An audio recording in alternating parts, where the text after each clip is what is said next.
Bonjour à tous, dans cette vidéo nous nous penchons sur le principe de prévention et l'obligation de sécurité.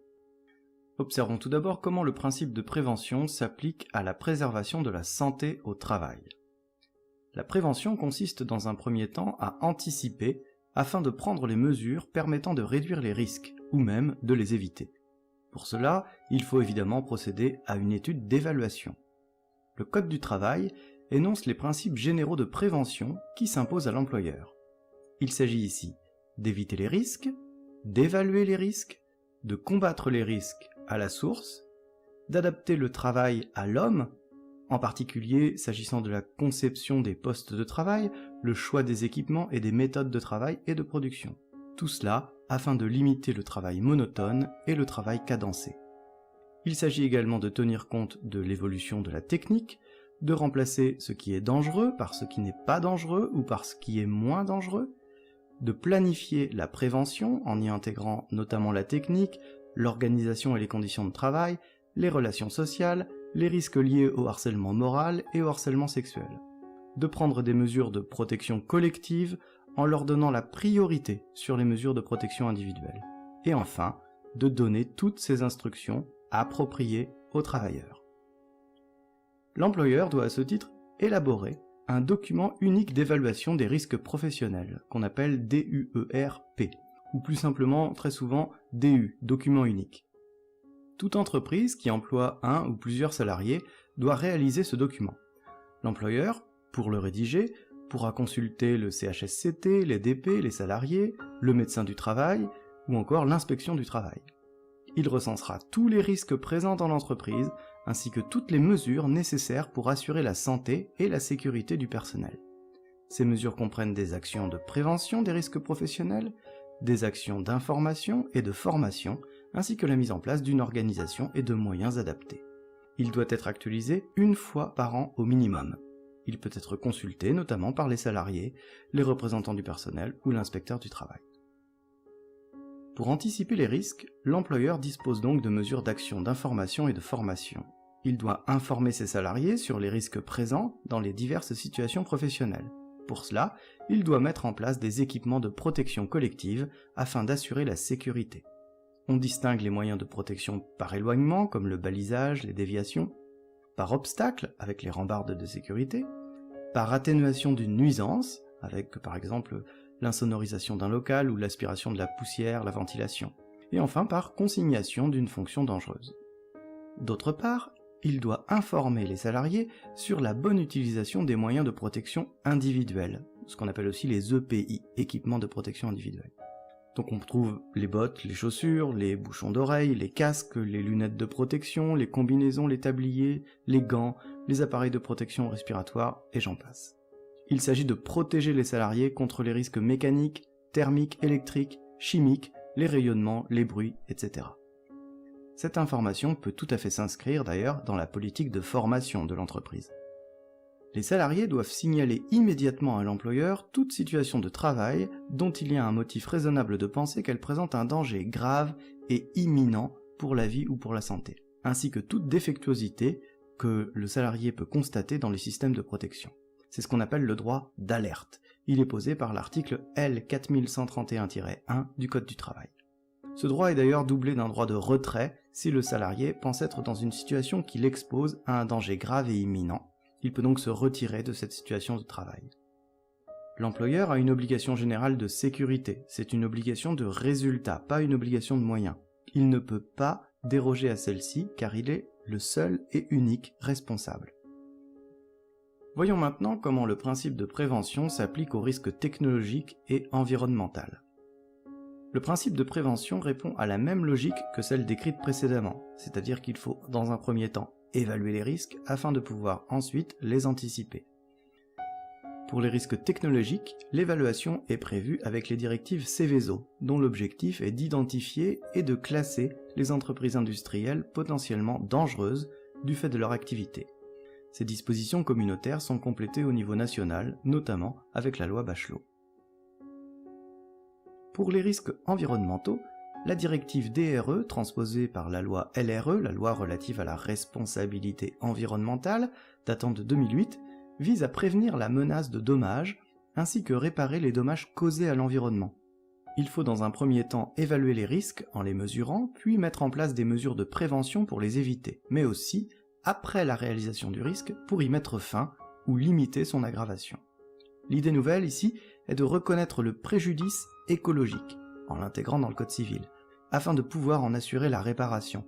Il s'agit donc d'accorder au végétal, à l'animal sauvage, même sans propriétaire, une valeur qui ouvre droit à des réparations. Bien, cette vidéo est maintenant terminée, merci de l'avoir suivie, et je vous dis à bientôt pour la suite. Bonjour à tous, dans cette vidéo nous nous penchons sur le principe de prévention et l'obligation de sécurité.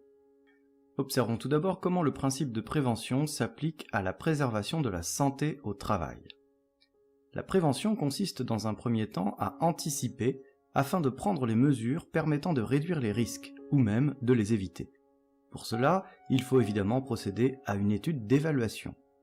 Le Code du travail énonce les principes généraux de prévention qui s'imposent à l'employeur. Il s'agit ici d'éviter les risques, d'évaluer les risques, de combattre les risques à la source, d'adapter le travail à l'homme, en particulier s'agissant de la conception des postes de travail, le choix des équipements et des méthodes de travail et de production. Tout cela afin de limiter le travail monotone et le travail cadencé. Il s'agit également de tenir compte de l'évolution de la technique, de remplacer ce qui est dangereux par ce qui n'est pas dangereux ou par ce qui est moins dangereux, de planifier la prévention en y intégrant notamment la technique, l'organisation et les conditions de travail, les relations sociales, les risques liés au harcèlement moral et au harcèlement sexuel. De prendre des mesures de protection collective en leur donnant la priorité sur les mesures de protection individuelle. Et enfin, de donner toutes ces instructions appropriées aux travailleurs.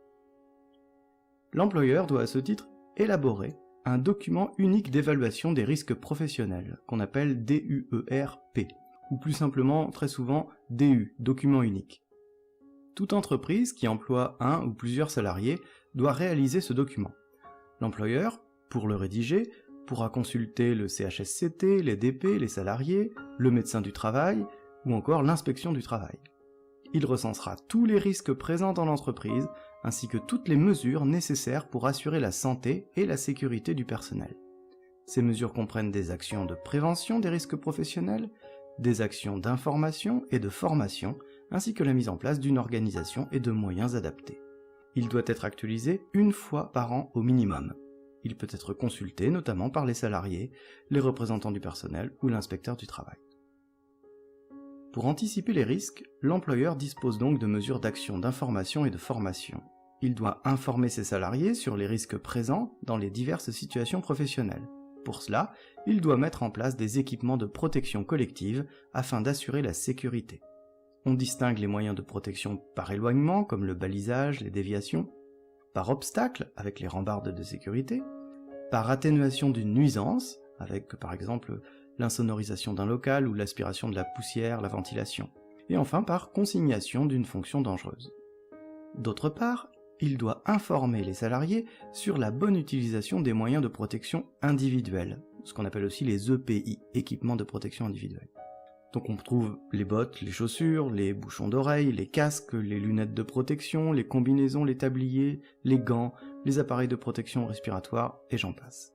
Il s'agit de protéger les salariés contre les risques mécaniques, thermiques, électriques, chimiques, les rayonnements, les bruits, etc. Cette information peut tout à fait s'inscrire d'ailleurs dans la politique de formation de l'entreprise. Les salariés doivent signaler immédiatement à l'employeur toute situation de travail dont il y a un motif raisonnable de penser qu'elle présente un danger grave et imminent pour la vie ou pour la santé, ainsi que toute défectuosité que le salarié peut constater dans les systèmes de protection. C'est ce qu'on appelle le droit d'alerte. Il est posé par l'article L4131-1 du Code du travail. Ce droit est d'ailleurs doublé d'un droit de retrait si le salarié pense être dans une situation qui l'expose à un danger grave et imminent. Il peut donc se retirer de cette situation de travail. L'employeur a une obligation générale de sécurité, c'est une obligation de résultat, pas une obligation de moyens. Il ne peut pas déroger à celle-ci car il est le seul et unique responsable. Voyons maintenant comment le principe de prévention s'applique aux risques technologiques et environnementaux. Le principe de prévention répond à la même logique que celle décrite précédemment, c'est-à-dire qu'il faut, dans un premier temps, évaluer les risques afin de pouvoir ensuite les anticiper. Pour les risques technologiques, l'évaluation est prévue avec les directives Seveso, dont l'objectif est d'identifier et de classer les entreprises industrielles potentiellement dangereuses du fait de leur activité. Ces dispositions communautaires sont complétées au niveau national, notamment avec la loi Bachelot. Pour les risques environnementaux, la directive DRE, transposée par la loi LRE, la loi relative à la responsabilité environnementale, datant de 2008, vise à prévenir la menace de dommages, ainsi que réparer les dommages causés à l'environnement. Il faut dans un premier temps évaluer les risques en les mesurant, puis mettre en place des mesures de prévention pour les éviter, mais aussi après la réalisation du risque pour y mettre fin ou limiter son aggravation. L'idée nouvelle ici est de reconnaître le préjudice écologique, en l'intégrant dans le Code civil, afin de pouvoir en assurer la réparation. Il s'agit donc d'accorder au végétal, à l'animal sauvage, même sans propriétaire, une valeur qui ouvre droit à des réparations. Bien, cette vidéo est maintenant terminée, merci de l'avoir suivie, et je vous dis à bientôt pour la suite.